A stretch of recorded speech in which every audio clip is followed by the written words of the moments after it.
नमस्कार पेंशन धारकों। आखिर पेंशन धारकों की पेंशन बढ़ोतरी क्यों नहीं की जा रही है? 7,500 प्लस डीए की मांग 6-7 सालों से चली आ रही है, लेकिन 7,500 प्लस डीए की मांग को लेकर लगातार आश्वासनों के बावजूद भी आखिर मांग मंजूर क्यों नहीं हो रही है और 7,500 पेंशन क्यों नहीं मिल रही है? जी हाँ दोस्तों, आज की इस वीडियो में हम इसी के बारे में चर्चा करेंगे। तो दोस्तों एक बार फिर से आप सभी का स्वागत है। हम आपको इस वीडियो के अंदर ईपीएस पेंशन से जुड़ी तमाम बड़ी खबरों को बताने वाले हैं, जिसमें आप सभी की पेंशन 7,500 प्लस डीए को लेकर बात करेंगे। साथ ही साथ फ्री मेडिकल सुविधा को लेकर क्या बड़ा ऐलान किया गया उसी के बारे में बात करेंगे। साथ ही सुप्रीम कोर्ट ने 4 नवंबर 2022 को जो फैसला दिया था, जिसके तहत 15,000 रुपए की सैलरी लिमिट को हटा दिया गया था, लेकिन अभी तक पेंशन धारकों को जो पेंशन है वो 15,000 रुपए की बेसिक सैलरी लिमिट के आधार पर ही मिल रही है। तो आखिर सुप्रीम कोर्ट के आदेश का पालन क्यों नहीं किया जा रहा है और एक्चुअल बेसिक सैलरी के आधार पर उन्हें पेंशन क्यों नहीं दी जा रही है? साथ ही साथ दोस्तों हायर पेंशन का जिन्होंने ऑप्शन चुना था, आखिर उनकी पेंशन में क्यों बढ़ोतरी नहीं हो रही है और अगर बढ़ोतरी हो सकती है तो कितनी बढ़ोतरी होगी, इसके बारे में हम जानेंगे। साथ ही साथ पेंशन पर तमाम आज की बड़ी अपडेट को लेकर हम इस वीडियो में हाजिर हो चुके हैं। आज इस वीडियो के अंदर पूरी की पूरी जानकारी हम कवर करने वाले हैं कि आखिर पेंशन धारकों की पेंशन को लेकर क्या बड़ी खबरें आ रही है। इसलिए दोस्तों अगर आप पेंशन धारक है तो इस वीडियो को लास्ट तक जरूर देखिएगा, जिससे दोस्तों की मैं आपको बता पाऊंगा कि ईपीएस 95 पेंशन धारक को लेकर क्या बड़ी खबरें निकलकर सामने आ रही है। देखिए दोस्तों, ईपीएस 95 पेंशन धारकों को लगातार आश्वासन मिल रहे थे, लेकिन आश्वासनों के बावजूद भी ईपीएस 95 पेंशन धारकों के साथ धोखा हो रहा है। उनकी कोई भी मांगे मंजूर नहीं की जा रही है। लगातार राजनेताओं के आश्वासन मिलने के बाद भी अभी तक ईपीएस 95 पेंशन धारकों की मांगे आखिर मंजूर क्यों नहीं हो पा रही है? कौन कौन से ऐसे राजनेता है जिन्होंने झूठे वादे करके ईपीएस 95 पेंशन धारकों को आश्वासन दिया, इसके बारे में भी आज की इस वीडियो में बात करेंगे। साथ ही साथ ईपीएस 95 पेंशन धारकों के लिए क्या इस समय की बड़ी खबर है, आखिर सुप्रीम कोर्ट में क्या हुआ है और संसद के सत्र में क्या चल रहा है, इसके बारे में विस्तार से बात करेंगे। इसलिए वीडियो को लास्ट तक देखें। और इससे पहले अगर आप हमारे चैनल पर पहली बार आए हैं तो दोस्तों चैनल को आप सब्सक्राइब कर लें और वीडियो को लाइक करके अपने दोस्तों के साथ शेयर करें, ताकि वो भी दोस्तों जान पाए कि पेंशन से रिलेटेड आज की क्या बड़ी मुख्य खबरें निकलकर सामने आ चुकी है। जी हाँ दोस्तों, काफी लोगों का सवाल ये है कि आखिर 7,500 प्लस डीए पेंशन कब मिलेगी और पेंशन का मुद्दा अब मीडिया में क्यों नहीं छाया हुआ है, अखबारों में क्यों नहीं आ रहा है? तो दोस्तों इसका सबसे बड़ा मुद्दा ये बता दें कि सरकार हाल फिलहाल में ऐसे लोक लुभावनी वादे और ऐसी योजनाएं निकाल रही है जिसके तहत ईपीएस 95 पेंशन धारकों का ये जो मुद्दा है ये वो दबा दिया जा रहा है।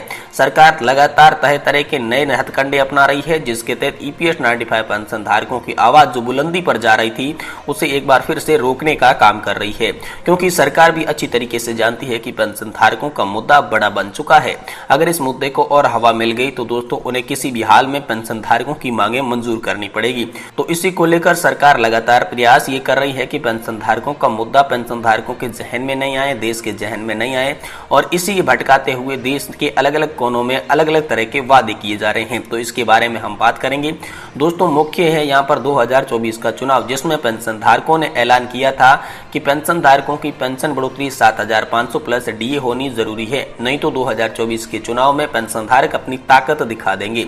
इसको लेकर पहले बीते ही दिनों में जंतर मंतर पर कमांडर अशोक जी रावत के नेतृत्व में यहाँ पर बड़ा आंदोलन किया गया, जिस आंदोलन के बाद में आपका मुद्दा संसद में पहुंचा था। संसद के मानसून सत्र में अनेक नेताओं ने आप सभी की ईपीएस 95 पेंशन का मुद्दा उठाया।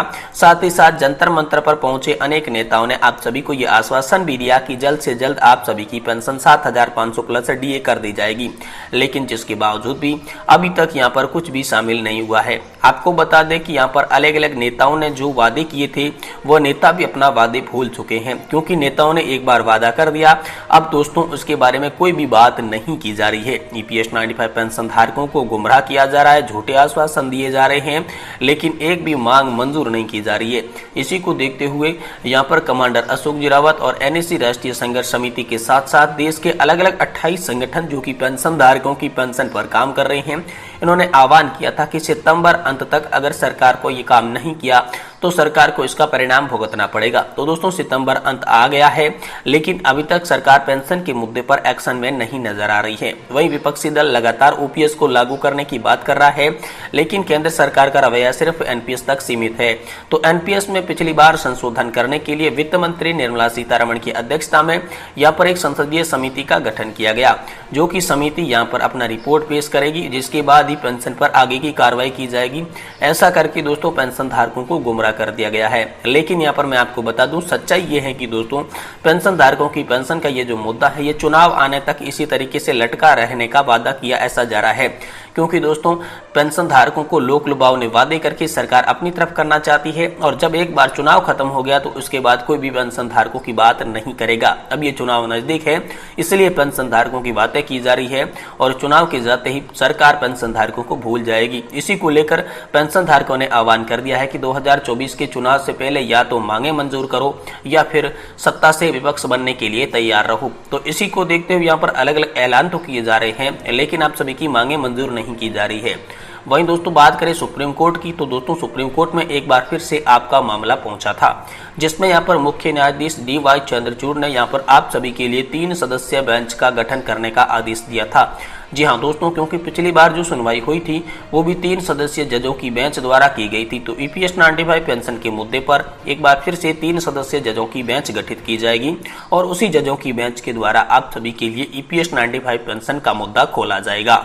वहीं दोस्तों बात करें कि आप सभी के लिए ईपीएफओ से क्या बड़ी गुड न्यूज निकल कर आ रही है, तो दोस्तों अब ईपीएफओ सीधे 2 गुनी देगा पेंशन, ईपीएफओ ने जारी किया आदेश। जी हां दोस्तों, ईपीएफओ की तरफ से एक बड़ी अपडेट निकल कर आ रही है, जिसमें कर्मचारी भविष्य निधि संगठन के जो सब्सक्राइबर है उसके लिए यहाँ पर एक अहम फैसला किया गया है। हालांकि ये खबर आपको थोड़ी बहुत निराश भी कर सकती है। सरकार ने कर्मचारी भविष्य निधि संगठन के सब्सक्राइबर की पेंशन को बढ़ाने का प्रस्ताव खारिज कर दिया है। इसके बाद संसदीय समिति श्रम मंत्रालय ने पेंशन को प्रस्तावित 1000 रुपए से प्रतिमाह से बढ़ाने के प्रस्ताव को जो ठुकरा दिया था, और वित्त मंत्रालय से इसका स्पष्टीकरण भी मांग लिया गया है। साथ ही दोस्तों आपको बता दें कि श्रम मंत्रालय और कर्मचारी भविष्य निधि संगठन के शीर्ष अधिकारियों ने गुरुवार को बीजेपी सांसद भर्तृहरि मेहताब की अध्यक्षता वाली श्रम संबंधी संसदीय स्थायी समिति, जो कि ईपीएफओ पेंशन संचालक और इसके फंड के प्रबंधन के बारे में जानकारी दी थी। आधिकारिक ने समिति की सूचना दी कि वित्त मंत्रालय मासिक पेंशन में किसी भी प्रकार की वृद्धि श्रम मंत्रालय के प्रस्ताव से सहमत नहीं है। इसके बाद कर्मचारी भविष्य निधि संगठन समिति ने इस विषय पर स्पष्टीकरण लेने के लिए वित्त मंत्रालय के शीर्ष अधिकारियों को बुलाने का फैसला लिया। दरअसल ईपीएफओ समिति ने अपनी रिपोर्ट सदस्य विधवा विधुर पेंशन भोगियों को न्यूनतम मासिक में कम से कम 2000 रुपए बढ़ाने की सिफारिश की थी। समिति की बढ़ती हुई महंगाई को देखते ये प्रस्ताव लिया गया था, लेकिन इस प्रस्ताव को एक बार फिर से ठुकरा दिया गया है। तो दोस्तों इस प्रस्ताव को ठुकराया जा रहा है। लगातार जो भी फैसले हो रहे हैं वो पेंशन धारकों के लिए नहीं हो रहे हैं, सिर्फ उन्हें आश्वासन दिए जा रहे हैं, क्योंकि 15,000 रुपए की वैध सीमा को जो खत्म करने वाला फैसला था वो कब का हो चुका था, लेकिन आगे का नया फॉर्मूला अभी तक आया नहीं है। पेंशन धारकों को पेंशन पुराने फॉर्मूले के आधार पर मिल रही है। पेंशन धारक लगातार प्रदर्शन कर रहे हैं, धरना कर रहे हैं, रैलियां कर रहे हैं, लेकिन इसके बावजूद भी हर कोई सांसद, हर कोई नेता वहां पर जाता है, उन्हें आश्वासन देता है कि हम आपकी मांगे मंजूर करेंगे, लेकिन अभी तक आपकी 5-6 सालों में यही चलता आ रहा है, कोई भी आपकी मांगे मंजूर नहीं हुई है। तो इसी को देखते हुए पेंशन धारकों ने 2024 के चुनाव का रुख किया है। वहीं दोस्तों पेंशन धारकों में आपको बता दूं, आप इस वीडियो को कहां से देख रहे हैं और आपको हाल फिलहाल के अंदर कितनी पेंशन मिल रही है, ये आप हमें कमेंट बॉक्स के अंदर कमेंट करके बताएं। वहीं अगर पेंशन से जुड़ा आपका कोई भी सवाल है तो वो भी आप हमें कमेंट बॉक्स में बता सकते हैं।